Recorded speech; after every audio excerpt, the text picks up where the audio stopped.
ಆ ಕ್ಲೈಮ್ಯಾಕ್ಸು ಅದು ಆ ಥಿಯೇಟರ್ ಎಕ್ಸ್ಪೀರಿಯನ್ಸು ನಿಮಗೆ ಈ ಭೂಲೋಕದಲ್ಲಿ ಎಲ್ಲೂ ಸಿಗಲ್ಲ. ಮನದ ಕಡಲು ಅಂದ್ರೆ ಕಡಲು ಸಾಗರ, ಅವಾಗ ಹೆಂಗೆ ಮುಂಗಾರು ಮಳೆಗೆ ಜನಸಾಗರ ಬಂದ್ರೋ ಈ ಸಿನಿಮಾಗೆ ಮತ್ತೆ ಹಂಗೆ ಬರ್ತಾರೆ ಅನ್ನೋ ಒಂದು ದೃಢವಾದ ನಂಬಿಕೆ. ತುದಿ ಮೊದಲೇ ಇಲ್ಲದ ನೀರು, ಇದರೆದುರು ನಾವು ಯಾರು? ಉರುಳುತ್ತಿದೆ ಸೂರ್ಯನ ತೇರು, ಇದರೊಳಗೂ ಇದೆಯೇ ಊರು. ದಂಡೆಯ ಕೆನ್ನೆಗೆ ಮುತ್ತುಗಳು ನಿಮಿಷಕ್ಕೆ ನೂರು. ಪೇಪರ್ ಇದ್ದಾಗ ಪೆನ್ನು ಕೈಯಲ್ಲಿ ಇದ್ಬಿಟ್ರೆ ಸಾಕು ಒಂದ್ ಸಾಹಿತ್ಯ ರಚನೆ ಆಗ್ಬಿಡುತ್ತೆ. ಇಷ್ಟೆಲ್ಲ ಲವ್ ಸ್ಟೋರಿ ಮಾಡುವಂತಹ ಕನ್ನಡ ಚಿತ್ರರಂಗದ ನಾನು ಮಾತ್ರ ಮಹಾನ್ ಪ್ರೇಮಿ ರೋಮಿಯೋ ಅಂತ. ನಿನ್ ಕತೆ ಏನು? ಅಲ್ಲ, ನಿಮ್ಮ 20 ವರ್ಷದಲ್ಲಿ ಭಟ್ರು ಹಂಗೆ ಇದ್ರ ಅಂತ? ಯಾರು ನೀವು? ಈ ಮುಖಕ್ಕೆ ಅಂತ ಕ್ವಾಲಿಟಿಗಳು ಇರ್ಲಿಲ್ಲ ಕಣ ಅವಾಗ. ನಮ್ದೆಲ್ಲ ಹಳ್ಳಿಗಾಡು. ಹೌದು, ಯಾವ್ದು ಕಣ್ಣು ಸೇರ್ಲೇ ಇಲ್ಲ ನಟಿಗೆ. ಭಟ್ರೆ ಏನಂದ್ರೆ ಈ ತರ ಸುಮ್ನೆ ಇದ್ದು ಎಷ್ಟೋ ಗಂಡಸರಿಗೆ ಭಾರತದಲ್ಲಿ ಮದ್ವೆ ಆಗಿಲ್ಲ. ಈ ಸಮಸ್ಯೆ ಅದು ರಿಯಲಿ. ತುಂಬಾ ಹಾರಾಡದವ್ರಿಗೆ ಏನು ಹುಡುಗಿ ಸಿಕ್ಕಿಲ್ಲ.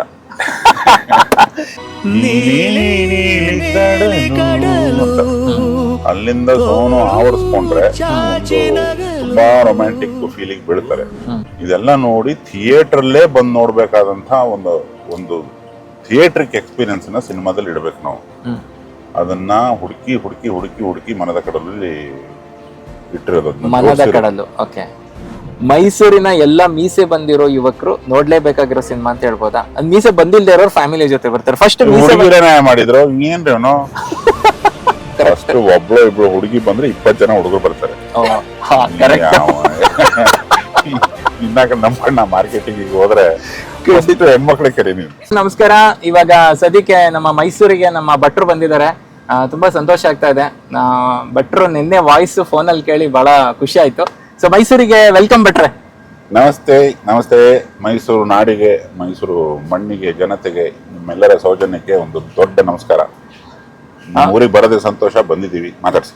ಖಂಡಿತ ಮೈಸೂರಿಗೆ ಬಂದಿದ್ದಾರೆ. ತುಂಬಾ ಕಾರ್ಯಕ್ರಮಗಳಲ್ಲಿ ಬಿಸಿ ಇದ್ರು, ನನಗೋಸ್ಕರ ಟೈಮ್ ಕೊಟ್ಟಿದ್ದಾರೆ ಭಟ್ರು. ತುಂಬಾ ಖುಷಿ ಆಗ್ತಿದೆ. ಭಟ್ರ, ಒಂದ್ ವಿಷಯ ಹೇಳಿ, ಅವತ್ತು ಮುಂಗಾರು ಮಳೆ, ಇವಾಗ ಮಾನದ ಕಡಲು. ಓಕೆ, ಮುಂಗಾರು ಮಳೆ ಟೀಮ್ ಜೊತೆನೆ ಇವಾಗ ಮಾನದ ಕಡಲು. ಈ ಟೈಟಲ್ ಕೇಳಿದ ತಕ್ಷಣ ಕನ್ನಡಿಗರಿಗೆ ಅನ್ಸುತ್ತೆ ಏನ್ ಇರ್ಬೋದು ಸಿನಿಮಾದೊಳಗಡೆ ಅಂತ. ಅಫ್ಕೋರ್ಸ್ ಸಿನಿಮಾಗ್ ಬಂದ್ರೇನೆ ಗೊತ್ತಾಗುತ್ತೆ. ಬಟ್ ಈ ಟೈಟಲ್ ಯಾವಾಗ ಯೂಶಲಿ ಭಟ್ರಿಗೆ ತಲೆಗೆ ಏನಾದ್ರು ಒಂದು ಐಡಿಯಾ ಬಂದ್ಬಿಡುತ್ತೆ. ಅವ್ರು ಒಂದ್ಸತಿ ಹೇಳಿದ್ರು ಯಾವ್ದೋ ಡೈರೆಕ್ಷನ್ ಇಂದ ಈ ಪೆಟ್ಟು ಬಿದ್ರೆ ಐಡಿಯಾ ಬರುತ್ತೆ ಅಂತ. ಅದ್ ಹೆಂಗ್ ಐಡಿಯಾ ಬಂತು ಅಂತ? ಒಂದು ಲವ್ ಸ್ಟೋರಿ ಮಾಡ್ಬೇಕು, ಹೊಸಬರಿಗೆ ಮಾಡ್ಬೇಕು ಅನ್ನೋದು ನನ್ನ ಮತ್ತೆ ಕೃಷ್ಣಪ್ಪ ಅವರ ಒತ್ತಾಸೆ. ಅದು ಹಠ ಬಿದ್ದು, ಬಾಧೆ ಬಿದ್ದು, ಮುದ್ದಾಡ್ಕೊಂಡು ಏನೆಲ್ಲಾ ಲೊಕೇಶನ್ಗಳು, ಮಹಾರಾಷ್ಟ್ರದಿಂದ ಹಿಡಿದು ನಮ್ಮ ಪಶ್ಚಿಮ ಕರಾವಳಿ, ಕನ್ನಡ ಕರಾವಳಿ ಎಲ್ಲಾ ತುಂಬಾ ಸ್ಪೆಷಲ್ ಆದ ಲೊಕೇಶನ್ಸ್. ಎಸ್ಪೆಷಲಿ ಸಮುದ್ರ, ಅದು ಪೀಕಲ್ಲಿ ಇದ್ದಾಗ ಹೇಗಿರುತ್ತೆ, ಆ ಸೀಸನ್ಗಳಿಗೆ ಹೋಗಿ ತೆಗೆದಿದ್ದೀನಿ. ಅದು ನನಗೆ ಈ ಮನದ ಕಡಲು ಅಂದ್ರೆ ಕಡಲು ಸಾಗರ, ಅವಾಗ ಹೆಂಗೆ ಮುಂಗಾರು ಮಳೆಗೆ ಜನಸಾಗರ ಬಂದ್ರೋ ಈ ಸಿನಿಮಾಗೆ ಮತ್ತೆ ಹಂಗೆ ಬರ್ತಾರೆ ಅನ್ನೋ ಒಂದು ದೃಢವಾದ ನಂಬಿಕೆ. ಖಂಡಿತ. ಅದು ನಾ ಹೇಳ್ತೀನಿ, ನೀನ್ ಹೇಳ್ತೀಯಾ? ಮಾಡ್ಬೇಕಾಗಿರೋದು ಜನತೆ. ಅದು ಜನತೆನೇ ಹಿಟ್ಟನ್ನ ಬರೆಯೋದು, ಜನತೆನೇ ಅದು ಆಕ್ಚುಲಿ ಮುಂಗಾರು ಮಳೆ ಜನತೆಯ ಸಿನಿಮಾ. ಅದು ಅವೆಲ್ಲ ಮಾಡಿದ್ ನಾವು ಟೀಮ್ನವ್ರಷ್ಟೇ. ಜನತೆನೇ ಒಂದನ್ನ ಎತ್ತು ಕಟ್ತಾರೆ ಮೇಲೆ. ಈ ಸಿನಿಮಾನ ಆ ಲಾಟಲ್ಲಿ ಅವರು ತುಂಬಾ ಮೆರೆಸ್ತಾರೆ ಅನ್ನೋ ದೃಢವಾದ ನಂಬಿಕೆ ನನಗಿದೆ. ಓಕೆ, ಈ ಸಿನಿಮಾದಲ್ಲಿ ನಾನು ಕೇಳ್ಪಟ್ಟೆ ಸ್ಕ್ರಿಪ್ಟ್ ವರ್ಕ್ ತಾವು ತುಂಬಾ ಯೋಚನೆ ಮಾಡಿ ಎಲ್ಲ ಮಾಡಿದ್ದೀರಾ. ಒಂದು ಲವ್ ಸ್ಟೋರಿ ಭಟ್ರು ಹಾರ್ಟ್ ಅಲ್ಲಿ ಅದು ಎಷ್ಟು ಲವ್ ಸ್ಟೋರಿ ಇದೆಯೋ ಗೊತ್ತಿಲ್ಲ. ಪೇಪರ್ ಇದ್ದಾಗ ಪೆನ್ನು ಕೈಯಲ್ಲಿ ಇದ್ಬಿಟ್ರೆ ಸಾಕು ಒಂದ್ ಸಾಹಿತ್ಯ ರಚನೆ ಆಗ್ಬಿಡುತ್ತೆ. ಇಷ್ಟೆಲ್ಲ ಲವ್ ಸ್ಟೋರಿ ಮಾಡುವಂತಹ ಕನ್ನಡ ಚಿತ್ರರಂಗದ ನಾನು ಮಾತ್ರ ಮಹಾನ್ ಪ್ರೇಮಿ ರೋಮಿಯೋ ಅಂತ. ನಿನ್ ಕತೆ ಏನು? ನಾನು ನೋಡಿದ್ರೆ ನಿಮ್ಗೆ ಏನ್ ಅನ್ಸುತ್ತೆ ಭಟ್ರೆ? ನಾನಲ್ಲ, ನೀನ್ ಹೇಳ್ಬೇಕು. ಬೆಳಗ್ಗೆ ಎದ್ದು ಫಸ್ಟ್ ನಿನ್ ಮುಖ ನೀನ್ ನೋಡ್ಕೊಂತೀಯ ಅಲ್ಲಿ ತೆಗ್ಬೇಕಾರೆ. ಹೌದು, ನಿನ್ನ ಪ್ರೇಮ ಕತೆ ಹೇಳು. ಒಬ್ಬ ಪ್ರೇಕ್ಷಕ ಆಗಿ ನಿನಗೇನ್ ನಿರೀಕ್ಷೆ ಇದೆ? ಯಾವ ತರದ ಲವ್ ಸ್ಟೋರಿ ಮಾಡ್ಬೇಕು ಇವಾಗ? ಲವ್ ಸ್ಟೋರಿ ಅಂತಂದ್ರೆ ಎಲ್ಲಾ ಸಿನಿಮಾದಲ್ಲೂ ನನ್ನ ನಿರೀಕ್ಷೆ ಏನಂದ್ರೆ ಪ್ರೀತಿ ಎಲ್ರಿಗೂ ಸಿಗುತ್ತೆ ಅಂತಾನೂ ಅಲ್ಲ, ಅಥವಾ ಸಿಗಲ್ಲ ಅಂತಾನೂ ಅಲ್ಲ. ಮುಂಗಾರು ಮಳೆ ತರ ಎಷ್ಟೊಂದ್ ಜನಕ್ಕೆ ಡಿಸಪಾಯಿಂಟ್ ಆಗುತ್ತೆ. ಸೊ ಒಂದು ಪ್ರೇಮ ಕತೆ, ಒಬ್ರು ಕಣ್ಣೀರನ್ನ ಒರೆಸಿ ಅವ್ರಿಗೆ ಒಂದು ಒಳ್ಳೆ ಬದುಕನ್ನ ತೋರಿಸುವಂತ ಕಾನ್ಸೆಪ್ಟ್ ಇದ್ರೆ ಐ ಥಿಂಕ್ ಅದನ್ನ ಜನ ವೆಲ್ಕಮ್ ಮಾಡ್ತಾರೆ ಅಂತ ನನ್ನ ಒಂದು ಚಿಕ್ಕ ಅಂಡರ್ಸ್ಟ್ಯಾಂಡಿಂಗ್ ಅಷ್ಟೇ. ಇದು ಹೆಚ್ಚು ಕಮ್ಮಿ ಅದೇ ದಿಕ್ಕಲ್ಲೇ ಇದೆ. ಬದುಕು ತುಂಬಾ ದೊಡ್ಡದು ಪ್ರೀತಿ ಮುಂದೆ ಅನ್ನೋ ಒಬ್ಬ 20 ಚಿಲ್ಲರೆ ವಯಸ್ಸಿನ ಒಂದು ಸೊಕ್ಕಿನ ಹುಡುಗನಿಗೆ ಹೆಂಗ್ ಗೊತ್ತಾಗುತ್ತೆ ಅನ್ನೋದೇ ಮನದ ಕಡಲು. ಸೂಪರ್. ಅಲ್ಲ, ನಿಮ್ಮ 20 ವರ್ಷದಲ್ಲಿ ಭಟ್ರು ಹಂಗೆ ಇದ್ರ ಅಂತ? ಯಾರು? ನೀವು ಈ ಮುಖಕ್ಕೆ ಅಂತ ಕ್ವಾಲಿಟಿಗಳು ಇರ್ಲಿಲ್ಲ ಕಣ ಅವಾಗ. ನಮ್ದೆಲ್ಲ ಹಳ್ಳಿಗಾಡು. ಹಳ್ಳಿಗಾಡು. ಹೌದು, ಎಲ್ಲೂ ಯಾವ್ದು ಕಣ್ಣು ಸೇರ್ಲೇ ಇಲ್ಲ ನೆಟಿಗೆ. Okay okay. ಅಲ್ಲ, ನೀವು ಹಳ್ಳಿಗಾಡಾಗಿದ್ರು ನಿಮ್ ಟ್ಯಾಲೆಂಟ್ ನ ತೋರಿಸಿದ್ರೆ ಎಲ್ಲ ಹೆಣ್ಮಕ್ಳು ಬರ್ತಿದ್ರಪ್ಪ. ಅವ್ ಏನ್ ಧಾರವಾಡ ಜಿಲ್ಲೆಯಲ್ಲಿ ಅವೆಲ್ಲ ಪಾಸಿಬಲೇ ಇರ್ಲಿಲ್ಲ ಅವಾಗ. ಹೌದಾ? ಓಕೆ. ಅದು ಹಂಗೆಲ್ಲ ಆಪ್ಟಿಮೈಸ್ ಮಾಡಲ್ಲ ಕಣ ಹೆಣ್ಮಕ್ಳು, ನೀನ್ ಅನ್ಕೊಂಡಂಗಿಲ್ಲ. ಹೌದು. ಇವಾಗ ಗಂಡ್ ಮಕ್ಳಿಗೆ ಒಂದು ಟಿಪ್ಸ್, ಹೆಣ್ಮಕ್ಳು ನಾವ್ ಅವ್ರಾಗವ್ರೆ ಒಲ್ದು ಬರ್ಬೇಕು ಅಂದ್ರೆ ನಾವ್ ಎಷ್ಟು ಒಳ್ಳೆಯವ್ರಾಗಿರ್ಬೇಕು ಮತ್ತೆ ಎಷ್ಟು ಕೆಟ್ಟವ್ರಾಗಿರ್ಬೇಕು? ಮುಚ್ಕೊಂಡಿರ್ಬೇಕು, ಅವ್ರು ಬರ್ತಾರೆ.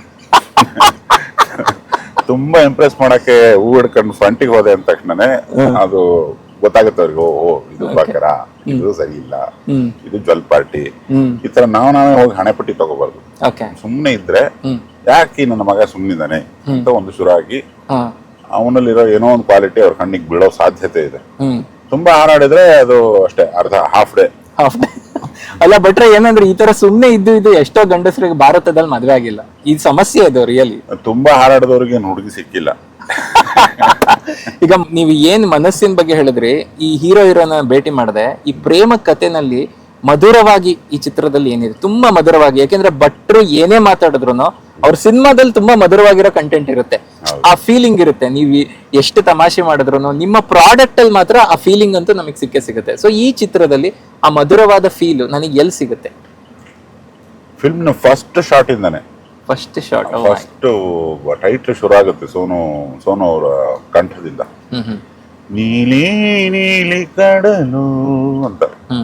ಅಲ್ಲಿಂದ ಸೋನು ಆವರಿಸ್ಕೊಂಡ್ರೆ ಒಂದು ತುಂಬಾ ರೊಮ್ಯಾಂಟಿಕ್ ಫೀಲಿಂಗ್ ಬೀಳ್ತಾರೆ. ಹುಡುಗನ್ನ ತೋರಿಸ್ತೀವಿ, ಹುಡುಗಿನ ತೋರಿಸ್ತೀವಿ, ಯಾರನ್ನ ಇಷ್ಟಪಡ್ತಾರೆ. ಇಬ್ರು ಹುಡುಗಿರಿದ್ದಾರೆ, ಅಂಜಲಿ ಮತ್ತೆ ರಾಶಿಕಾ. ನಾಯಕನಟ ಸುಮುಖ, ಒಬ್ಬ ಹುಡುಗ. ಅದು ಏನು ಲವ್ ಟ್ರಯಾಂಗಲ್ ಆದ್ರೆ ಇದು ಯಾವ ರೇಂಜಿಗೆ ಡಿಫ್ರೆಂಟ್ ಆದ್ದು, ಎಳ್ಕೊಂಡು ಹೋಗುತ್ತೆ. ಕೊನೆ ಹೀರೋನ ಕೊನೆ ಉಸಿರಿಗೂ ಒಂದು ಹುಡುಗಿ ನೋಡಿದಾಗ ಒಂದು ಬಿಸಿ ಉಸಿರು ಬರುತ್ತಲ್ಲ, ಅದಕ್ಕೂ ಒಂದು ಸಂಬಂಧ ಇದೆ ಖಂಡಿತ. ಸೊ ಅಲ್ಲಿ ನಿಮಗೆ ಲವ್ ಸ್ಟೋರಿ ಅಂದ್ರೆ ಅದು ಬರವಣಿಗೆ ಕಷ್ಟ, ತುಂಬಾ ಕಷ್ಟದ್ದು ಲವ್ ಸ್ಟೋರಿ. ಹೌದು. ಯಾಕಂದ್ರೆ ಏನಿರುತ್ತೆ, ಮನಸ್ಸನ್ನ ಹೆಂಗ್ ತೋರ್ಸೋದು ನೀವು? ಮನ್ಸನ್ ತೋರ್ಸಕ್ಕಲ್ಲ, ಭಾವನೆಗಳನ್ನ ಒಂದು ಲೇಯರ್. ಈಗ ವಿದ್ಯೆ ಅದನ್ನ ತೋರ್ಸೋದು ಕಷ್ಟ. ವಿದ್ಯೆ ಅಂದ್ರೆ ಬರೀ ಸ್ಕೂಲ್ ತೋರ್ಸ್ಬೇಕಷ್ಟೇ ನೀವು. ವಿದ್ಯೆ ಇಲ್ಲೆಲ್ಲೋ ಇರುತ್ತೆ, ತಿಳುವಳಿಕೆ ಹೆಂಗ್ ತೋರಿಸ್ತೀರ ಅದನ್ನ? ಹೌದು, ಕಷ್ಟ. ಸುಮಾರು ವಿಷಯಗಳಿಗೆ ವಿಜುವಲ್ ಇರಲ್ಲ. ಓಕೆ. ಸೊ ಮೊದಲು ವಿಜುವಲ್ಸ್ ಹುಡುಕ್ಬೇಕು. ವಿಜುವಲ್ಸ್ ಹುಡುಕಿ ನಾವು ಅದನ್ನ ಗ್ರೀಟಿಂಗ್ ಕಾರ್ಡ್ ತರ ಪ್ರೆಸೆಂಟ್ ಮಾಡ್ತಾ ಹೋಗ್ಬೇಕು. ಯಾವ್ದನ್ನ? ಲವ್ ಸ್ಟೋರಿನ. ಅದು ಹೆಂಗೋಗಿ ಇಟ್ಬಿಡ್ತು. ಈ ಸಿನಿಮಾದ ಕ್ಲೈಮ್ಯಾಕ್ಸ್ ತುಂಬಾ ದಿನಗಳವರೆಗೆ, ಎಷ್ಟೋ ವರ್ಷಗಳವರೆಗೆ ಮಾತಾಡುವಂಥದ್ದು ಸಿಕ್ಬಿಟ್ಟಿದೆ. ಅದನ್ನ ಮೊದಲು ಬರ್ಕೊಂಡು ಅದಕ್ಕೆ ಲೊಕೇಶನ್ಗಳು ಹುಡುಕಿ ರಿವರ್ಸಲ್ ಬರೆಯೋದಕ್ಕೆ ಆಲ್ಮೋಸ್ಟ್ ಒಂದು 6 ತಿಂಗಳು ಗುದ್ದಾಟ ಅದು. ಬಟ್ ನಿಮ್ದು ಮತ್ತೆ ಹರಿಕೃಷ್ಣ ಅವ್ರದ್ದು ಲವ್ ಸ್ಟೋರಿ ಒಂಥರ, ಈ ಲವ್ ಸ್ಟೋರಿ ಹೇಳಿದ್ರಿ, ಬಟ್ ನಿಮ್ದು ಹರಿಕೃಷ್ಣ ಅವ್ರದ್ದು ಒಂಥರ ಸೂಪರ್. ಪರಮಾತ್ಮ ಇಂದ ನೋಡ್ಕೊಂಡ್ ಬಂದಿದೀವಿ. ನಿಮ್ಮಿಬ್ರು ಕಾಂಬಿನೇಷನ್ ಒಂಥರ ಏನೋ ಸ್ಕ್ರೀನ್ ಅಲ್ಲಿ ಏನೋ ಇದೆ ಅಂತ ಆ ಸೆನ್ಸೇಷನ್ ಕ್ರಿಯೇಟ್ ಆಗಿದೆ ಕರ್ನಾಟಕದ ಜನತೆಗೆ. ನಿಮ್ಮಿಬ್ಬರ ಒಂದು ಸ್ನೇಹ, ಲವ್ ಹೆಂಗ್ ಶುರು ಆಯ್ತು, ಮತ್ತೆ ಹೆಂಗೆ ನೀವು ಇದನ್ನ ಈ ಚಿತ್ರದಲ್ಲಿ ನಿಮ್ಮಿಬ್ಬರ ಕಾಂಬಿನೇಷನ್ ಪ್ರಾಡಕ್ಟ್ ಹೆಂಗೆ ತೋರಿಸ್ತೀರಾ ಅಂತ, ಹಾಡುಗಳು ಇದೆಲ್ಲ. ಹರಿ ಈಗ ಅಕಸ್ಮಾತ್ ಏನಾದ್ರು ಫೋನ್ ಬಂದ್ರೆ ಫೋನ್ ತಗೊಂಡು ಮಾತಾಡ್ತಿದ್ದಾನೆ, ಅದೊಂದು ಹಾಡು ತರ ಕೇಳತ್ ನಂಗೆ. ಅಂದ್ರೆ ತುಂಬಾ ಸ್ಟೌಟ್ ಕಂಪೋಸರ್ ಅಂತ. ಅಂದ್ರೆ ಈ ಕೆಲವೊಬ್ರು ಈ ಸ್ಟ್ರೈಟ್ ಡ್ರೈವ್ ಹೊಡಿತಾರಲ್ಲ, ಸುಮ್ನೆ ಹೀಗೆ ಬ್ಯಾಟ್ ಇಟ್ಟರೆ ಬಾಲ್ ಅಲ್ಲಿ ಹೋಗ್ತಾ ಇರುತ್ತೆ. ಆ ಥರದ್ದು ಟೈಮಿಂಗ್ ಇರೋಂಥದ್ದು. ಮತ್ತೆ ಈ ಹಾಡು ಕೇಳೋನ ಮೇಲೆ ಏನಾಗುತ್ತೆ, ಇದಕ್ಕೆ ಪದ ಬಿದ್ದಾಗ, ಅಕ್ಷರಗಳು ಬಿದ್ದಾಗ ಏನಾಗುತ್ತೆ, ಒಂದು ಸೌಂಡ್ ಬಿದ್ದಾಗ ಏನಾಗುತ್ತೆ ಅನ್ನೋದನ್ನ ಕಂಪೋಸಿಂಗ್ ಲೆವೆಲ್ ಇಂದಾನೇ ಯೋಚನೆ ಮಾಡುವಂತಹ ಕೆಲವು ಶ್ರೇಷ್ಠ ಸಂಗೀತ ನಿರ್ದೇಶಕರಲ್ಲಿ ಹರಿಕೃಷ್ಣ ಅವರು. ಅದು ನನಗೆ ಈಗ ಸುಮಾರು ಪೊರ್ಕೆ ಹಾಡು ಮಾಡಿದ್ದೀನಿ ಅವ್ರ ಜೊತೆ. ಅಲ್ಲೂ ಅಷ್ಟೇ ಸುಮ್ಮನೆ ಪೊರ್ಕೆ ಇಲ್ಲ, ಒಂದು ಕಮರ್ಷಿಯಲ್ ಸೆನ್ಸ್ ಅಲ್ಲಿ ಒಂದು ಒಣ ವೇದಾಂತ ಹೇಳೋದಿರ್ಬೋದು, ಒಂದು ಒಣ ಐಟಮ್ ಸಾಂಗ್ ಹೇಳೋದಿರ್ಬೋದು, ಒಂದು ಸ್ಟುಪಿಡೆಸ್ಟ್ ಪಾಸಿಬಲ್ ಹಾಡು ಮಾಡೋ ಅಂದ್ರೂ ಮಾಡ್ಬಿಡ್ತಾರೆ. ಅದನ್ನ ತುಂಬಾ ಸೀರಿಯಸ್ ಆಗಿ ಮಾಡ್ಬೇಕು, ಕೆಲಸ ಗೊತ್ತಿದ್ ಮಾಡ್ಬೇಕು, ಪೇಷನ್ಸ್ ಅಲ್ಲಿ ಮಾಡ್ಬೇಕು. ಆಮೇಲೆ ಎಂಡ್ ಆಫ್ ದಿ ಡೇ ಅದು ಕಮರ್ಷಿಯಲ್ ಆಗಿರ್ಬೇಕು. ಕೇಳೋ ಒಂದು ಕಿವಿ ಒಳಗಡೆ ಒಂದ್ಸತಿ ಹೋದ್ರೆ ಅದು ಆಚೆ ಬರ್ಬಾರ್ದು. ಇದಿಷ್ಟು ಗೊತ್ತಿದ್ಬಿಟ್ಟಿದೆ ಸಂಗೀತ ನಿರ್ದೇಶಕರಿಗೆ, ಅದು ಅರ್ಧ ಕೆಲಸ ಆಗೋದಂಗೆ. ನಮ್ಗೆ ಬರೆಯೋದಿರುತ್ತೆ, ಆಮೇಲೆ ಕೇಳುಗ ಅದನ್ನ ಎತ್ತಿ ಮೆರೆಸ್ಬಿಡ್ತಾನೆ. ಈಗ ಕೇಳುಗನಿಗೆ ಏನಾಗ್ಬಿಡುತ್ತೆ, ನಮ್ಮ ಹಳೆ ಹಾಡುಗಳೇ ಅಡ್ಡಾಡ ಬಂದು ಕೂತ್ಕೊತಾ ಇರ್ತವೆ. ನೀವ್ ಏನೇ ಹೇಳಿ ಮುಂಗಾರು ಮಳೆ, ನೀವ್ ಏನೇ ಹೇಳಿ ಶೇಕ್ ಇಟ್ ಪುಷ್ಪವತಿ ಅಂತ ನಾವ್ ಯಾವ ಹಾಡು ಬಿಟ್ರು, ಬಟ್ ಮೆಲ್ಲಕ್ಕೆ ಹೊಸ ಹಾಡುಗಳು ರಿಪ್ಲೇಸ್ಮೆಂಟ್ ಅಂದ್ರೆ ಯಾವ್ದನ್ನೋ ಒಂದನ್ನ ಪಕ್ಕಕ್ಕೆ ಇಟ್ಬಿಟ್ಟು ಅವ್ರ ಕಿವಿಗೆ ಹೋಗ್ಬೇಕು, ಒಂದು ಸೌಂಡ್ ಕಿವಿಗೆ ಹೋಗ್ಬೇಕು. ಅದು ಕಷ್ಟ, ಅದು ಕಂಪೋಸರ್ದೇ ಸ್ಟ್ರೆಂತ್. ಅದು ನಾವು ಪದ ಜೋಡಿಸೋರು ಹೋಗ್ತಾ ಹೋಗ್ತಾ ಹೋಗ್ತಾ ಅರ್ಥ ಆಗಿ ಲಿರಿಕ್ಸ್ ಶಾಶ್ವತವಾಗಿ ಉಳ್ಕೊಂಡ್ಬಿಡ್ತವೆ. ಅದು ಬಹಳ ಟ್ರಿಕ್ಕಿ ಕೆಲಸ ಮ್ಯೂಸಿಕ್ ಅನ್ನೋಂಥದ್ದು. ಅದು ಅವ್ರಿಗೆ ಗೊತ್ತು.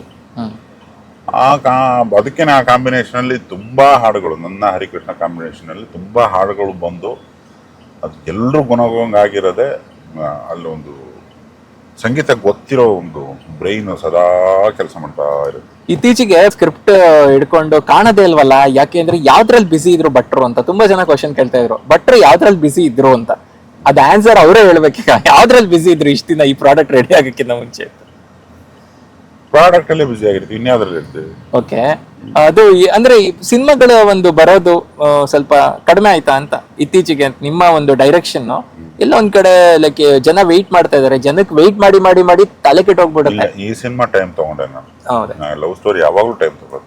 ಲವ್ ಸ್ಟೋರಿ ಏನ್ ಲವ್ಗೆ ಜಾಸ್ತಿ ಟೈಮ್ ಬೇಕಾ? ಹೌದು, ಬರವಣಿಗೆ, ಆಮೇಲೆ ಅದು ಯಾವ ಆಂಗಲ್ ಅಲ್ಲೂ ಯಾವುದೇ ಒಂದು ಸಿನಿಮಾ ಸಿಗಬಾರ್ದು, ಆ ತರ ಬರಿಬೇಕು ಅಂತ ಕೂತ್ಕೊಂಡಾಗ ಟೈಮ್ ತಗೊಳುತ್ತೆ.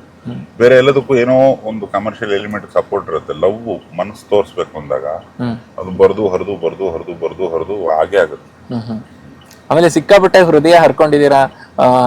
ಎಷ್ಟೊಂದು ಪೇಜ್ಗಳು ನಾವು ಡಸ್ಟ್ಬಿನ್ಗೆ ಎಸ್ತಿರ್ತೀವಿ, ಆ ಹೃದಯ ಎಲ್ಲ ಹರ್ಕೊಂಡು ಇದರೆಲ್ಲ ಒಂದು ಪ್ರಾಡಕ್ಟ್ ಮಾಡಿರ್ತೀವಿ. ಈ ನಿರೀಕ್ಷೆ ಇನ್ನೇನು ರಿಲೀಸ್ ಆಗುತ್ತೆ ಅನ್ನೋ ಟೈಮಿಗೆ ಹೆಂಗಿರುತ್ತೆ ಆ ಟೆಂಪ್ಟೇಷನ್ಸ್, ಆ ಒಂದು ಭಯ ಅಥವಾ ಇದೆಲ್ಲ? ಭಟ್ರಿಗಂತೂ ಭಯ ಇಲ್ಲ, ಯಾವಾಗ್ಲೂ ಕೂಲ್ ಪರ್ಸನ್ ಅಂತ ಹೇಳ್ತಾರಪ್ಪ. ಅಂದ್ರೆ ಏನಾಗುತ್ತೆ ಇವಾಗ ಒಂದೊಂದು ವರ್ಷಕ್ಕೂ ನಾವು ಜನರನ್ನ ರೀಚ್ ಆಗೋದು ಮತ್ತೆ ಒಂದು ಸಿನಿಮಾ ಟೈಟಲ್ ಅನ್ನ ಹೇಳೋದು ಬದಲಾಗ್ತಾ ಇದೆ. ಈಗ ನೀನೇ ಕರೆಕ್ಟ್ ಆಗಿ ಹೇಳಲಿಲ್ಲ, ಮಾನದ ಕಡಲು ಅಂದೆ. ಮನದ ಕಡಲು ನಾನು ಹೋಮ್ವರ್ಕ್ ಚೆನ್ನಾಗಿ ಮಾಡಿದ್ದೀನಿ. ಮನದ ಕಡಲು ಒಬ್ಬ ಫೀಲ್ಡ್ ಅಲ್ಲಿರೋ ಒಬ್ಬ ಪ್ರಮೋಟರ್ ಆಗಿ ನಿನಗೆ ಫಸ್ಟ್ ಟೈಮ್ ಇವತ್ತು ಟೈಟಲ್ ನನ್ನ ಕೇಳಿದ್ದು. ಕರೆಕ್ಟ್ ಭಟ್ರೆ, ಒಪ್ಕೊಂತೀನಿ. ಕಾರಣ ಏನು ಅಂದ್ರೆ ನಿನಗೆ ಮೊದ್ಲು ತರ ಒಂದ್ ಕ್ಯಾಮೆ ಇಲ್ಲ, ಇವಾಗ 150 ಕ್ಯಾಮೆ. ಹೌದು, 300 ಜನ ಸಿಗ್ತಾರೆ. ಯಾವ ಟೈಟ್ಲು ನಿನ್ ನೆನ್ಪಿಟ್ಕೊಳಕ್ ಆಗ್ತಿಲ್ಲ. ಹೌದು, ನಾನು ನೀನು ಸೇರಿ ಇಲ್ಲೆಲ್ಲೋ ಹಾಕಿದ್ವಿ ಇಂಟರ್ವ್ಯೂನ. ಸಬ್ಸ್ಕ್ರೈಬ್ ಆಗಿ ಬೆಲ್ ಐಕಾನ್ ಒತ್ತಿ, ನಾನು ಶ್ರೇಷ್ಠ, ನಮ್ಮ ಅಪ್ಪ ಶ್ರೇಷ್ಠ, ನನ್ನ ಚಾನೆಲ್ಗೆ ಇಷ್ಟು ಜನ ಸಬ್ಸ್ಕ್ರೈಬರ್ಸ್ ಇದ್ದಾರೆ. ಹೆಂಗೆ ನಾನು ನನ್ನಿಂದನೇ ಸಿನಿಮಾ ಏನ್ ಬೇಕಾದ್ರೆ ಹೇಳ್ಕೊ ನೀನು, ಅದು ಯಾವುದು ಜನ ಓಪನ್ ಮಾಡಿ ನೋಡ್ತಾ ಇಲ್ಲ, ಫ್ಲಾಶ್ ಮಾಡ್ತಾ ಇದ್ದಾರೆ. ಹೌದು, ಹಂಗಾಗಿ ಹೋಗಿ ನೀನು ಎಷ್ಟೇ ಊರಿಗೆ ಮುಂಚೆನಾದ್ರೂ ಹೇಳ್ಕೊ, ಸಿನಿಮಾ ರಿಲೀಸ್ ದಿವಸ ಆ ಟೈಟ್ಲು ಜನಕ್ಕೆ ನೆನಪಿರಲ್ಲ. ನಾವು ರಿಲೀಸ್ ಮಾಡೋ ಡೇಟ್ ಕೂಡ ಜನರಿಗೆ ನೆನಪಿರಲ್ಲ. ಇದು ಶುರು ಆಗಿದ್ ಪೋಸ್ಟ್ ಕರೋನಾದಿಂದ ಶುರು ಆಗಿರೋದು. ವಾರಕ್ಕೆ 15 ಸಿನಿಮಾ ಬರುತ್ತೆ. ಅವನ ಹತ್ರ ಅಷ್ಟು ಬಜೆಟ್ ಇದೆಯಾ ನೋಡಕ್ಕೆ? ಇಲ್ಲ. ಪ್ರೇಕ್ಷಕನಿಗೆ ನೋಡು ನೋಡು ನೋಡು ನೋಡು ಅಂದ್ರೆ ಎಲ್ಲಿ ನೋಡ್ತಾನ ಅವನು? ಇದೆಲ್ಲ ನೋಡಿ ಥಿಯೇಟ್ರಲ್ಲೇ ಬಂದು ನೋಡ್ಬೇಕಾದಂತ ಒಂದು ಥಿಯೇಟ್ರಿಕ್ ಎಕ್ಸ್ಪೀರಿಯನ್ಸ್ ನ ಸಿನಿಮಾದಲ್ಲಿ ಇಡ್ಬೇಕು ನಾವು. ಅದನ್ನ ಹುಡುಕಿ ಮನದ ಕಡಲಲ್ಲಿ ಇಟ್ಟಿರೋದು. ಅಲ್ಲಿಂದ ನೀವು ಥಿಯೇಟ್ರಲ್ಲಿ ನೋಡಿ ಅವನು ಮೌತ್ ಪಬ್ಲಿಸಿಟಿ ಮಾಡಿ ಅವನಿಂದ ಒಬ್ಬ ಪ್ರೇಕ್ಷಕನಿಂದ 100 ಜನ ಥಿಯೇಟರ್ಗೆ ಬರ್ಬೇಕಂದ್ರೆ ಅಷ್ಟು ಟೈಮ್ ಇಲ್ಲ ಈಗ ಉದ್ಯಮದಲ್ಲಿ. ಅಷ್ಟೊಂದು ಆಗ ಪಾಸಿಬಿಲಿಟಿ ಕಡಿಮೆ. ಇನ್ನೊಬ್ಬ ಬಂದ್ಬಿಡ್ತಾರೆ. ಹೌದು, ಬೇರೆ ಯಾವ್ದೋ ಸಿನಿಮಾ ಎಲ್ಲ ಏನೇ ಇದ್ರು ತುಂಬಾ ಚೆನ್ನಾಗಿ ಓಡ್ತಿರೋ ಸಿನಿಮಾಗಳಂಗಾರೆ ದಡ್ರ ಇಲ್ಲ. ಅವ್ರು ಯಾಕೆ ಓಡ್ತಾರೆ?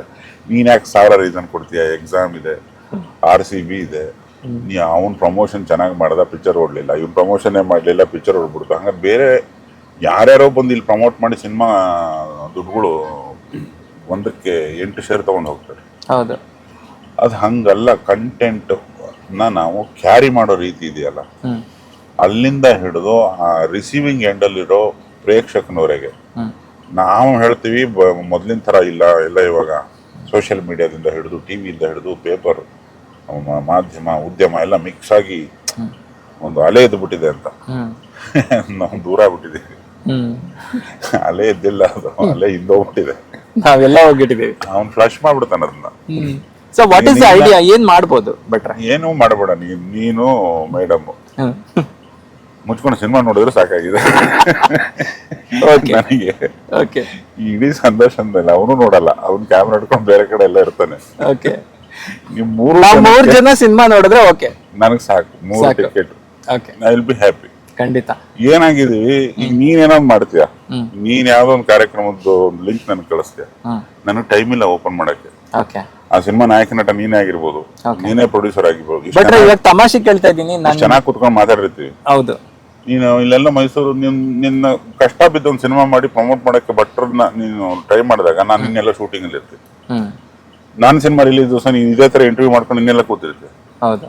ಅದಕ್ಕೆ ನಾನು ಕೇಳ್ಕೊಳ್ಳೋದು ಏನಪ್ಪ ಅಂದ್ರೆ, 3 ಜನ ಸಿಕ್ಕಿದ್ರಲ್ಲ, ದಯವಿಟ್ಟು ಸಿನಿಮಾ ನೋಡ್ಬಿಡ್ರೆ ಆಟೋಮೆಟಿಕಲಿ ನಿಮ್ ಕಡೆಯಿಂದ 300 ಜನ ಬರ್ತಾರೆ. ಅಷ್ಟು ಪವರ್ ಇದೆ ಆ ಸಿನಿಮಾಗೆ. ಖಂಡಿತ ಸಿನಿಮಾ ನಾವು ನೋಡ್ತೀವಿ. ಕನ್ನಡ ಸಾಹಿತ್ಯ, ಕನ್ನಡ ಪುಸ್ತಕಗಳನ್ನು ಓದ್ತೀವಿ, ಕನ್ನಡ ಸಿನಿಮಾ ಅಂತೂ ಖಂಡಿತ ನೋಡ್ತೀವಿ. ಅದರಲ್ಲಿ ಯಾವುದೇ ಒಂದು ಕಾಂಪ್ರಮೈಸ್ ಇಲ್ಲ. ಆದ್ರೆ ಬಟ್ರೆ ಏನಾಗಿದೆ ಅಂದ್ರೆ ಈ ಮಾರ್ಕೆಟಿಂಗ್ ಮಾಡೋದ್ನು ಕನ್ನಡಿಗರು, Kannada cinema high end marketing ಕಲಿಬೇಕು ಅಂತ. ಕಲಾವಿದರಿಗೆ ಮಾರ್ಕೆಟಿಂಗು ಬಿಸ್ನೆಸ್ ಅಂದ್ರೆ ಅವ್ರ ಕಲೆ ಹಾಳಾಗುತ್ತೆ ಅಂತ ಎಷ್ಟೋ ಜನ ಡೈರೆಕ್ಟರ್ಸ್ ನಂಗೆ ಹೇಳಿದ್ದಾರೆ. ನಾನು ನಿಮಗೆ ಕೇಳ್ತಾ ಇದ್ದೀನಿ, ಈಸ್ ಇಟ್ ಟ್ರೂ? ನಿಜನಾ ಇದು? ಮಾರ್ಕೆಟಿಂಗ್ ಅಂದ್ರೆ ಈಗ ಒಂದು ಪ್ರಾಡಕ್ಟ್ ನ ಸಂತೆಯಲ್ಲಿ ಮಾರೋದು, ಹೌದು, ಅದಕ್ಕೊಂದು ಬೆಲೆ ಹೋಗೋದು, ಇಷ್ಟು ಕೆಜಿ ತಗೊಂಡ್ರೆ ಇಷ್ಟು ಕಡಿಮೆ ರೇಟಿಗೆ ಕೊಡ್ತೀನಿ ಅನ್ನೋದು, ಹಲವಾರು ಇದಾವೆ. ನೀನು ಪುಗ್ಸಟ್ಟೆ ತೋರಿಸ್ತೀನಿ ಅಂದ್ರೂ ಇವತ್ತು ಮಾರ್ಕೆಟಿಂಗ್ ಆಗ್ತಿಲ್ಲ. ಅಪ್ಪ ಟೈಮ್ ಇಲ್ಲ ಅಂತ ನಾವು ಆ ರೇಂಜಿಗೆ ಆಗಿದೆ. ಕಂಟೆಂಟ್ ನೆಟ್ಟಿಗಿದ್ರೆ ಇವಾಗ 18 ವರ್ಷದ ಹಿಂದೆ ಮಾರ್ಕೆಟಿಂಗ್ ಅನ್ನೋ ಪದದ ಮೀನಿಂಗು, ಗ್ಲೋಬಲೈಸೇಷನ್ ಅನ್ನೋ ಪದದ ಮೀನಿಂಗೇ ಎಲ್ಲ ಇನ್ನ ಎವಾಲ್ವ್ ಆಗ್ತಾ ಇತ್ತು. ಹೌದು ಗುರುಗಳೇ. ಅವಾಗ ಯಾರು ಬಂದಿದ್ರು ಮುಂಗರಮನೆ ಮಾರ್ಕೆಟಿಂಗ್ ಮಾಡಕ್ಕೆ? ಹೌದು, ಜನತೆ ಮಾಡಿದ್ದದು ಮಾರ್ಕೆಟಿಂಗ್. ಖಂಡಿತ. ಹೌದು. ಈಗ ನೀನು ಏನೇನೋ ಮಾರ್ಕೆಟಿಂಗ್ ಮಾಡ್ತೀನಿ ಅಂದ್ರೆ ಫಸ್ಟ್ ಅವ್ನು ಬರ್ಬೇಕು ಥಿಯೇಟ್ರಿಗೆ. ಹೌದು. ನಾನು ಮಂಡ್ಯ, ಇಲ್ಲಿ ಸುಮಾರು ಕಡೆ ಎಲ್ಲೆಲ್ಲಿ ಥಿಯೇಟರ್ಗಳಿದಾವೆ ಅಲ್ಲಿ ವಿಸಿಟ್ ಮಾಡ್ತಿದ್ದೀನಿ. ನನ್ನ ಜೊತೆಗೆ ಬಾ ನೀನು. ಮಾರ್ಕೆಟಿಂಗ್ ಅನ್ನೋ ಪದ ನಿನ್ ಬಾಯಲ್ಲಿ ಬಂತು ಅಂದ್ರೆ ಕೇಳು, ಫಸ್ಟ್ ಅವ್ರು ಬರ್ಬೇಕಲ್ಲ 4 ಮಂದಿ. ಹೌದು. ಆ 4 ಮಂದಿನೇ ಬರ್ತಾ ಇಲ್ಲ ಕಣ. ಅವ್ರು ಬಂದ ಮೇಲೆ ಅವ್ರು ಬಂದೇ ಬರ್ತಾರೆ 4 ಮಂದಿ ಅನ್ನೋ ಗ್ಯಾರಂಟಿ ಇದ್ದಾಗ ಈ ಮಾರ್ಕೆಟಿಂಗ್ ಬರುತ್ತೆ. ಹೌದು. ಬೇಕಾದ್ರೆ ನನ್ನ ಜೊತೆ ಥಿಯೇಟ್ರಿಗೆ ಬಾ, ನೀನು ಎಲ್ಲೆಲ್ಲಿ ಬರ್ತೀಯ ಬಾ. ರೂರಲ್ ಏರಿಯಾ 500 ಚಿಲ್ಲರೆ ಸೆಂಟರ್ಸ್ ಇದಾವೆ ಕರ್ನಾಟಕಕ್ಕೆ. ಓಕೆ. ಅಲ್ಲೆಲ್ಲ ಬಂದು ನೋಡಿದಾಗ ಹೆಂಗ್ ಮಾರ್ಕೆಟಿಂಗ್ ಮಾಡೋದು ಇದು? ಆಕ್ಚುಲಿ ನಮಗೆ ಒಂಥರ ಟೆಂಪಲ್ ತರ ಟಾಕೀಸ್. ಕನ್ನಡಿಗರು ಅಲ್ಲಿಗೆ ಬರ್ತಾರೆ, they buy physical tickets, they physically enter the theatre, they become emotional, ಚಪ್ಪಳೆ ತಟ್ತಾರೆ, ಅಳ್ತಾರೆ, ನಗ್ತಾರೆ, ಒಂದು ಕ್ಲೈಮ್ಯಾಕ್ಸ್ ಎಲ್ಲ ನೋಡ್ಕೊಂಡು ಆಚೆ ಬಂದ್ಬಿಟ್ಟು ಇನ್ನೊಂದು ಜನ ಕಳಿಸ್ತಾರೆ. ಬಟ್ ಇದು ಬೆಂಗಳೂರಲ್ಲೇ ಆಗ್ತಾ ಇಲ್ಲ. ಬೆಂಗಳೂರಿನಲ್ಲೇ ಗ್ಲೋಬಲೈಸೇಷನ್ ಮಣ್ಣು ಮಸಿ ಅನ್ಕೊಂಡು ಇದು ಹಳ್ಳಿನಲ್ಲಿ ಆಗ್ತಿದೆ, ಗ್ರಾಮೀಣನಲ್ಲಿ ನಮ್ಮ ಚಿಕ್ಕ ಚಿಕ್ಕ ಊರುಗಳಲ್ಲೆಲ್ಲ ಆಗುತ್ತೆ. ಬೆಂಗಳೂರು ಅಂತ ದೊಡ್ಡ ಕಡೆನೇ ಆಗ್ತಾ ಇಲ್ವಲ್ಲ ಅಂತ. ಅದೇ ಅದು ಆಗತ್ತೆ ಅನ್ನೋ ಭರವಸೆ ಇದ್ದಾಗ ಮಾರ್ಕೆಟಿಂಗು. ಹೌದು, ಖಂಡಿತ. ಇವಾಗ ಅದು ಆಗ್ಬೇಕಂದ್ರೆ ನೀವು ಫಸ್ಟ್ 3 ಜನ ಬರ್ಬೇಕು ಅಂತ. ನಾವು 3 ಜನ ಅಂತ ದೇವ್ರ ಮೇಲೆ ಪ್ರಾಮಿಸ್ ಮಾಡ್ತೀವಿ. 3 ಜನ ಫಸ್ಟ್ ಡೇ ಫಸ್ಟ್ ಶೋ ನಮ್ಮ ಫ್ರೆಂಡ್ಸ್ ಕರ್ಕೊಂಡು ಹೋಗ್ತೀವಿ. ನೀವು ಅಷ್ಟೇ ರಾಧೋದೇ 4 ಇನ್ನೊಬ್ಬ ಬೇಕು ನಂಗೆ. ಆಯ್ತು, 4 ಜನ ಖಂಡಿತ. 4 ಅಲ್ಲ 400 ಜನ ಬರ್ತೀವಿ. ಮೈಸೂರಿನ ಎಲ್ಲಾ, ನನ್ನ ಪ್ರಕಾರ ಇಷ್ಟೇ ಮಾರ್ಕೆಟಿಂಗ್ ಅಷ್ಟೇ. ಮೈಸೂರಿನ ಎಲ್ಲಾ ಮೀಸೆ ಬಂದಿರೋ ಯುವಕರು ನೋಡ್ಲೇಬೇಕಾಗಿರೋ ಸಿನಿಮಾ ಅಂತ ಹೇಳ್ಬೋದಾ? ಮೀಸೆ ಬಂದಿಲ್ದೇ ಇರೋರು ಫ್ಯಾಮಿಲಿ ಜೊತೆ ಬರ್ತಾರೆ. ಫಸ್ಟ್ ಮಾಡಿದ್ರು ಏನ್ರೇನು ಹೇಳೋದು, ಮೀಸೆ ಬಂದಿರೋ ಹುಡುಗರು ಬಂದ್ರೆ ಅವ್ರಿಗೆ ಅರ್ಥ ಆಗುತ್ತೆ, ಅವ್ರ ಕಡೆಯವ್ರನ್ನ ಕರ್ಕೊಂಡ್ ಬರ್ತಾನೆ ಅಂತ. ಹುಡುಗರು ಫಸ್ಟ್ ಪ್ರೇಮ ಕಥೆನ ಕರೆಕ್ಟ್. ಒಬ್ಳು ಇಬ್ಳು ಹುಡುಗಿ ಬಂದ್ರೆ 20 ಜನ ಹುಡುಗರು ಬರ್ತಾರೆ. ನಮ್ಕಂಡ ಮಾರ್ಕೆಟಿಂಗ್ ಹೋದ್ರೆ ಹೆಣ್ಮಕ್ಳಿಗೆ ಕರಿ. ನೀವು ತುಂಬಾ ಚೆನ್ನಾಗಿ ಮುದ್ದಾಗಿರುವಂತ ಹೆಣ್ಮಕ್ಳು ಒಬ್ಳು ಬಂದ್ರೆ ಸಾಕು. ಹಿಂದಿನ ಸೀಟಲ್ಲೆಲ್ಲ ಒಂದ್ 15 ಜನ ಹುಡುಗರು ಇರ್ತಾರೆ.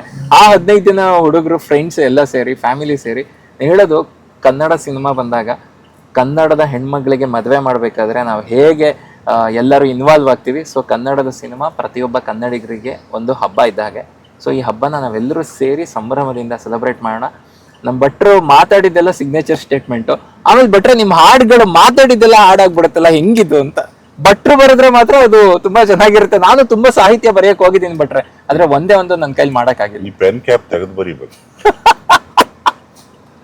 ಭಟ್ರ ಸೆನ್ಸ್ ಆಫ್ ಹ್ಯೂಮರ್ ಅಂತೂ ಸೂಪರ್ ಆಗಿರುತ್ತೆ. ಈ ಪೆನ್ ಕ್ಯಾಪ್ ತೆಗೆದು ಇವತ್ತಿಂದನೇ ಖಂಡಿತವಾಗ್ಲೂ ಸಾಹಿತ್ಯ ಬರೆಯಕ್ ಟ್ರೈ ಮಾಡ್ತೀನಿ. ಮನದ ಕಡಲು ಚಿತ್ರಕ್ಕೆ ಭಟ್ರೆ ನಿಮ್ಮ ಟೈಮ್ ಕೊಟ್ರಿ. ಈ ಬಿಸಿಲಲ್ಲೂ ಕೂಡ ನೀವು ಇನ್ನೂ ಸ್ವಲ್ಪ ಚೆನ್ನಾಗಿ ಕಾಣ್ತಾ ಇದ್ದೀರಾ. ಜಾಸ್ತಿ ಬಿಸಿಲಲ್ಲಿ ಸುತ್ತಾಡ್ಬೇಡಿ, ಟ್ಯಾನ್ ಆಗ್ತೀರಾ. ಆಮೇಲೆ ಫೇರ್ ಅಂಡ್ ಲವ್ಲಿ ಎಲ್ಲ ಇಟ್ಕೊಂಡು ಹೆಣ್ಮಕ್ಳು ಕಷ್ಟ ಪಡ್ಬೇಕಾಗುತ್ತೆ. ನಮ್ದು ಟ್ಯಾನ್ ಆಗಿ ಹುಟ್ಟಿರೋ ಜನ್ಮ ಆದ್ರಿಂದ ಇನ್ನೇನು ಟ್ಯಾನ್ ಆಗೋದು ಉಳಿದಿಲ್ಲ. ಆದ್ರೆ ಭಟ್ರು ಇವತ್ತು ತುಂಬಾ ಚೆನ್ನಾಗಿ ಕಾಣ್ತಾ ಇದಾರೆ, ಸಾಹಿತಿ ತರ. ಯಾಕೆಂದ್ರೆ ಅವ್ರು ಬಿಳಿ ಶರ್ಟ್ ಹಾಕೊಂಡು ಆರಾಮಾಗಿ ಚೆನ್ನಾಗ್ ಅನ್ಸುತ್ತೆ, ಖುಷಿ ಆಗುತ್ತೆ. ಭಟ್ರೆ ನೀವು ಸಾಹಿತಿ ಆಗಿದ್ದಿದ್ರೆ ಯಾವ ತರ ಸಾಹಿತ್ಯ ಬರಿತಾ ಇದ್ರಿ? ತುಂಬಾ ದಿನದಿಂದ ಕೇಳ್ಬೇಕು ಅಂತಿದ್ ಪ್ರಶ್ನೆ. ಭಟ್ರು ಡೈರೆಕ್ಟರ್ ಆಗಿದ್ದಾರೆ, ಸಾಹಿತಿ ಆಗಿದ್ದಿದ್ರೆ ಯಾವ ತರ ಸಾಹಿತ್ಯದ ಕೃತಿಗಳು ತಮ್ಮಿಂದ ಬರ್ತಾ ಇತ್ತು? ಗೊತ್ತಿಲ್ಲ ಅದು ಹೆಂಗೆ ಹೇಳಕ್ಕಾಗತ್ತೆ. ಅಲ್ಲ, ನಿಮ್ಮ ನನಗೆ ಆ ತರದೊಂದು 56 ಹಲ್ಕಟ್ಟು ವಿದ್ಯೆಗಳು ಗೊತ್ತು. ಒಳ್ಳೆ ಹೋಟ್ಲ್ ಹಾಕ್ಬೋದೆ ನಾನು. ಹೋಟ್ಲು? ಹೋಟ್ಲಲ್ಲೇ ಹುಟ್ಟದ ನಾನು. ಓ ಸೂಪರ್. ದೋಸೆ ಹಾಕಕ್ ಬರುತ್ತೆ, ಇಡ್ಲಿ ಹಾಕಕ್ ಬರುತ್ತೆ, ದೋಸೆ ಇಡ್ಲಿ ಒಂದು 10-20 ಐಟಮ್ಗಳು ಮಾಡಕ್ ಬರುತ್ತೆ. Okay. ಅದ್ಭುತ ಸಪ್ಲೈಯರ್ ನಾನು. Oh wow. ಬೇರೆಯವರು ಓಕೆ. ಹೋಟೆಲ್ ಓನರ್ ಕೂಡ, ನಮ್ಮ ತಂದೆ ಹೋಟ್ಲು. ಓ ವಾವ್ ಭಟ್ರೆ ಸೂಪರ್. ನಾವೆಲ್ಲ ಕೆಲಸ ಮಾಡ್ಲೇಬೇಕಿತ್ತಲ್ಲಿ.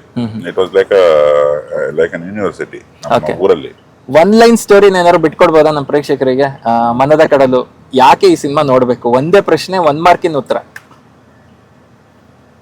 ಆ ಕ್ಲೈಮ್ಯಾಕ್ಸು, ಅದು ಆ ಥಿಯೇಟರ್ ಎಕ್ಸ್ಪೀರಿಯನ್ಸು ನಿಮಗೆ ಈ ಭೂಲೋಕದಲ್ಲಿ ಎಲ್ಲೂ ಸಿಗಲ್ಲ. ಕ್ಯಾ ಬಾತ್. ವಾವ್. ಖಂಡಿತ. ಥ್ಯಾಂಕ್ ಯು ಭಟ್ರೆ. Thank you. ಕಡೆದಾಗಿ ಏನೋ ಒಂಚೂರು ನಮ್ ಬಗ್ಗೆ ಏನಾದ್ರು ಹೇಳೋದಾದ್ರೆ ಏನ್ ಅನ್ಸ್ತು? ಅವಿನಾಶ್ ತುಂಬಾ ಒಳ್ಳೆಯವನು, ಸುಷ್ಮಿತಾ ಅವರೇ ನೀವು ತುಂಬಾ ಒಳ್ಳೆಯವರು, ಪುನೀತ್, ಇವ್ರು 3 ಜನ ಬರ್ತೀನಿ ಮೈಸೂರಲ್ಲಿ ಸಿನಿಮಾ ನೋಡ್ತೀನಿ ಅಂತ ಹೇಳಿದ್ದಾರೆ. ಮೈಸೂರು ಜನತೆ ಪರವಾಗಿ ಮೂರು ಜನ ಇವ್ರನ್ನ ಖಂಡಿತ ನೋಡಲ್ಲ ಅಂತ ನಂಗೆ ಗೊತ್ತು. ಇವ್ರೆಲ್ಲಾರ ಸಿಕ್ಕರೆ ಇವ್ರನ್ನ ದಯಮಾಡಿ ಥಿಯೇಟ್ರಿಗೆ ತಂದು ಅವ್ರು ಪ್ರಾಮಿಸ್ ಮಾಡಿದ್ದೀರ ಭಟ್ರಿಗೆ, ದಯಮಾಡಿ ಸಿನಿಮಾ ನೋಡಿ ಅಂತ ಜನತೆಯಲ್ಲಿ ಇವ್ರನ್ನೆಲ್ಲರನ್ನು ದಬ್ಬಬೇಕು. ಚಿತ್ರಮಂದಿರದ ಕಡೆಗೆ ತಾವು ಬರಬೇಕು ಅಂತ ನನ್ನದೊಂದು ಕೋರಿಕೆ. ಓಕೆ, ಥ್ಯಾಂಕ್ ಯು ಭಟ್ರೆ. ಕೇಳೋರೆಲ್ಲ ನಮಸ್ಕಾರ. RJ ಅವಿನಾಶ್ ಜೊತೆ ಮೈಸೂರು ರೇಡಿಯೋ ಕೇಳಿ ಕಿವಿಗೊಳ್ಳೆದು. Thank you. ನಮಸ್ತೆ.